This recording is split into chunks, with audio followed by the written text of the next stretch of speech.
update. Breakfast muna tayo guys. Wala akong niluto. Bali ano guys. Kagabi kumain ako ng pancit which is carbo. This time naman is carbo din. So, nothing choice kasi hindi pa ako bumibili ng gulay. Tinatamad pa si Lola. So, what I have here is pandesal. Tsaka yung natirang ano namin kagabi. Yung niluto ni Mother ng Bolokoys na ano yung pork. Grilled pork.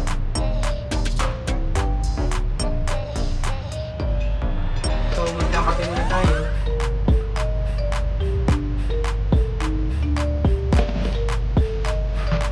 This is what I'm doing guys is ano. Ito lang yung buhay namin bilang isang OFW. So, kape, go. Shout out Maxwell.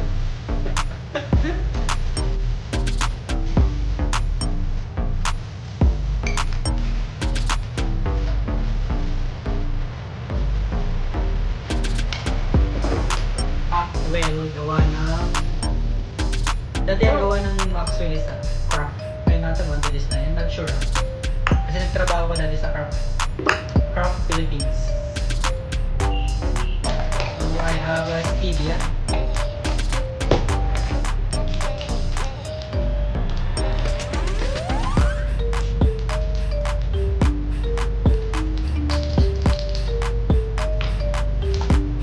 Then, Nestle Milk.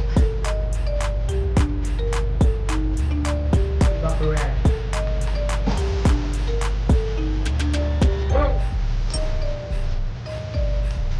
Actually guys, ito ano, binigay lang ng company na Nestle.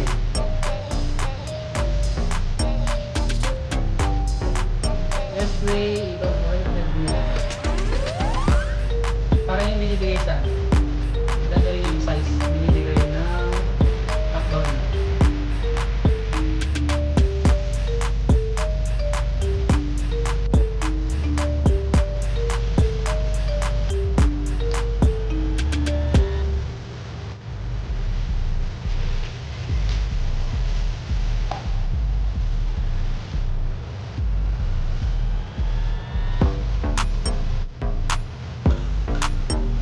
Magagas po.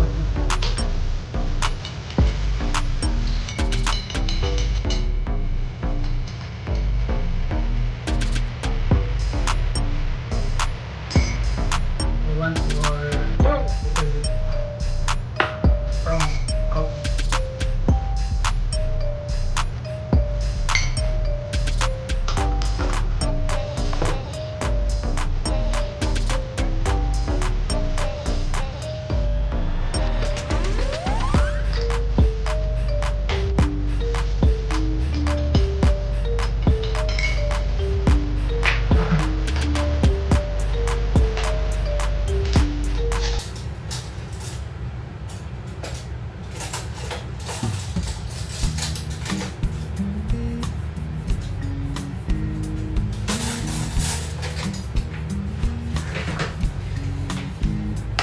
Then, what I have here is Lady's Choice. Di ko siya pinopromote guys.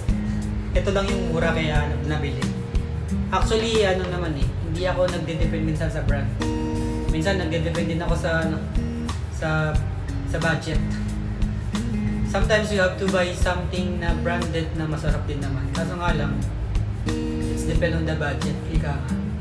Although may mga brand tayo na mga gusto, pero sometimes you cannot afford kasi tight na ang budget. Kaya you have to choose another brand or it's depend on your budget. Ganun talaga guys ang ano, isang practical na buhay, bilang isang OFW. So may nakita kasi ako doon is ano, tuna sandwich spread which is higher than this ano, sandwich spread. So nag-sandwich spread na lang ako. Kasi yun lang ang kaya ng budget ko eh. So, shout out Lady's Choice Philippines.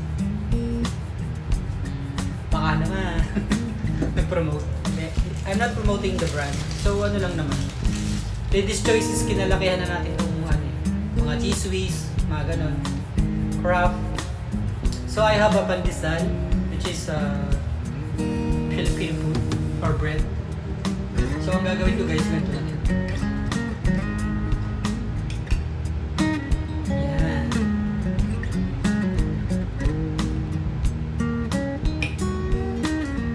Then, papalaman ko yung grilled pork niya. Naluto ni Mandarimong Kaloma. Tulog pa sila guys. Ako lang yung maaga mag-isip. So, kain tayo guys. Yan.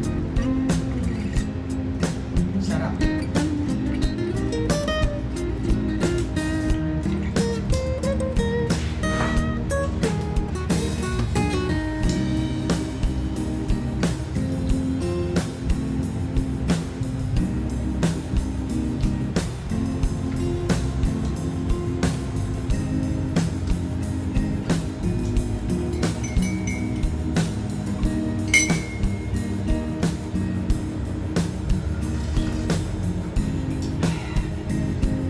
Baka yung nabawas sa akin 3 kilo guys, bumalik na agad.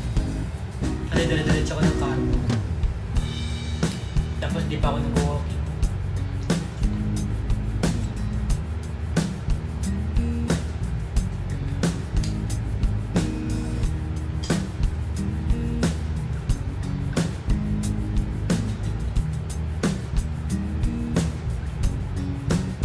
Itong pandesal guys is gawa ng mga Pinoy. Ang pangalan ng bakery is Panadero. Panadero Mega Shoutout. Pengin free pandesal.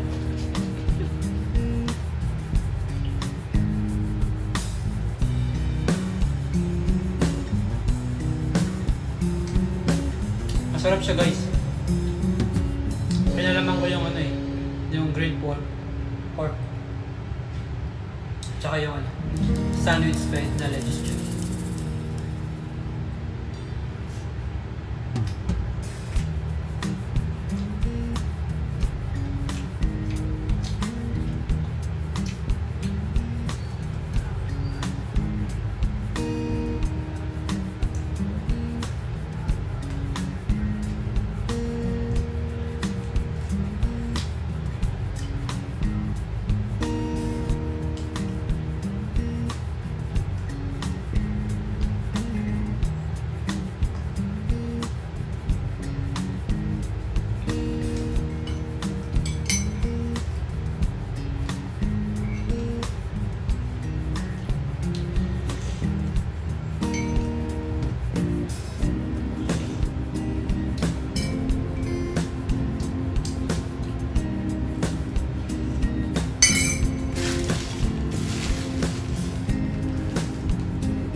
Put inside the bread.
Lagyan mo sa tinapay.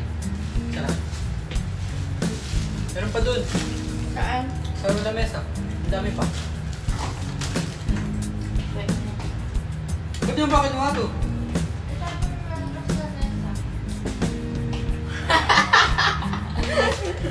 Ibig ko sabihin, pag naubos, meron pa doon. Tulog. No comment. Tulog.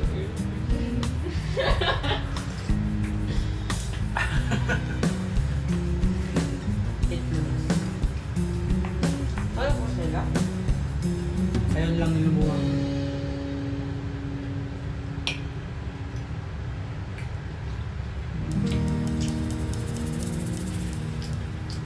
Balik mo na yan.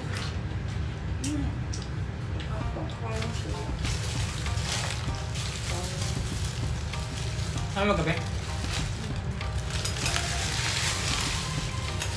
Papay. Pwede mo na to, ubos mo na. Ano mo nga? Mamaya ulapin ko. Kunin mo na. So guys, ganyan lang ang buhay ng isang OFW. Kung ano yung makain, kakain pag wala, huwag kumain. Coffee is life. So guys, thanks again for always supporting my channel. Sa Team Kulku, tsaka sa Premier 101, Chinese members, mag-shoutout sa inyo lahat. From the bottom of my heart, I just want to say thank you guys.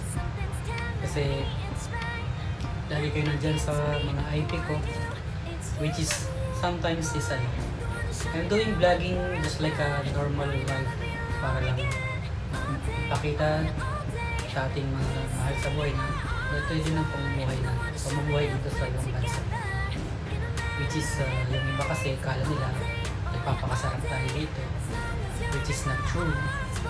Nasa tao naman yun guys eh. Kaya maraming salamat sa sumusuporta ng aking channel, Hi Guards TV. Excuse me. Thank you for always supporting me guys, and I'll do the same with your channel. Basta sa mga hindi ko napupuntahan, sa mga premiere nila, huwag kayo magtampo kasi lagi naman akong I'm doing replay kasi minsan para sa akin kasi yung replay isa mabubuse mo naman siya not on the spot ng premiere time, pero doon yung paharang, doon yung rush hour, everything. Kaya guys, lang, support each other, love each other, spread love lang kasi we are only a small YouTuber, kaya kailangan natin magsuportahan sa isa't isa. So that's all guys, thank you for always watching my channel, and for those hindi pa nakasubscribe sa akin, please like and share na lang para may spread natin ng ganito yung realidad ng buhay ng isang OFW. So shoutout sa lahat and God bless, always take care. Remember that all of us here in this top of this world is may mga kanya-kanya tayong mga mission sa buhay, or may mga role na dapat gampanan. Kung ano man yun, isa God lang ang nakakaalam. Kaya spread love lang, magtulungan at magmahalan. And Christmas is coming. Advance Merry Christmas and a Happy New Year. Sana maging okay na lahat ng bagay-bagay para maging normal na ang pag-uwi. Hindi na ganun kahirap. You will not take more 14 days in quarantine. Balita ko 10 days na lang eh. Hopefully na may eliminate na siya para yung bakasyon mo is may spend mo sa pamilya mo pag-uwi. Just like me na hindi ako nakauwi this year. Kasi medyo alanganin na eh. At saka nabawasan ko na yung mga leaves. Gawa ng sitwasyon na is very alam niyo na ito elaborate. So guys, take safe always and God bless, and thank you always for watching my channel.